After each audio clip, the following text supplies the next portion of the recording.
Hi, host Eric here. I was talking to famous people. I got another thing I want to talk about. I'm full of things on my mind. So, first of all, let me say, Nekro did a kick-ass job earlier tonight, keeping me at bay on his determinist point. But I just, I just realized what the answer to it is. Here's the proper answer to radical determinism. Radical determinism is necessarily meaningless because it presupposes that the future exists even though it hasn't happened yet. Right? Radical determinism means the future is predictable. We might not be able to predict it right now, but that it's predictable. And that, in fact, if in fact I was predetermined to engage in a certain set of behaviors, then that means my actions are known before they occur. Except that's not possible because they haven't occurred yet. All we can have is a prediction or probability of it.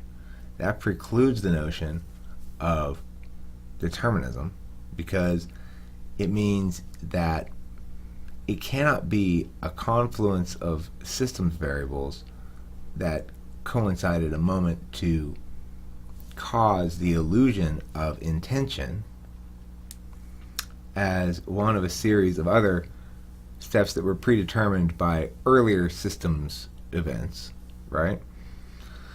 It can't be that because if it were, then the system, you'd be able to unfold from the system the future before it's occurred. And yet, that's contrary to facts and evidence. Because why? Simple reality. The future hasn't happened yet. You can't know in advance what it is because it hasn't happened. Now, you can predict with a high degree of certainty certain aspects of it, and that's because individual systems within the system operate as independent agents within the system.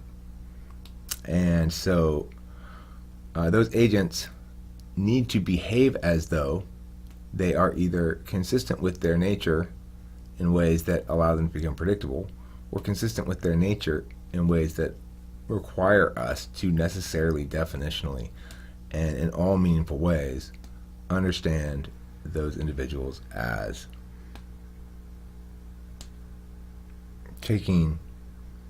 making choices. Okay, so you might still try to claim somehow that no, that's just an illusion, right? Except my point is, if it were just an illusion and everything were predetermined, the definition of predetermined is known, determined already, the outcome's already determined before it happens. We know that's not the case. If it were, we wouldn't have chaotic systems that are unpredictable, right? And you say, well, then now you want to change frameworks and go, well,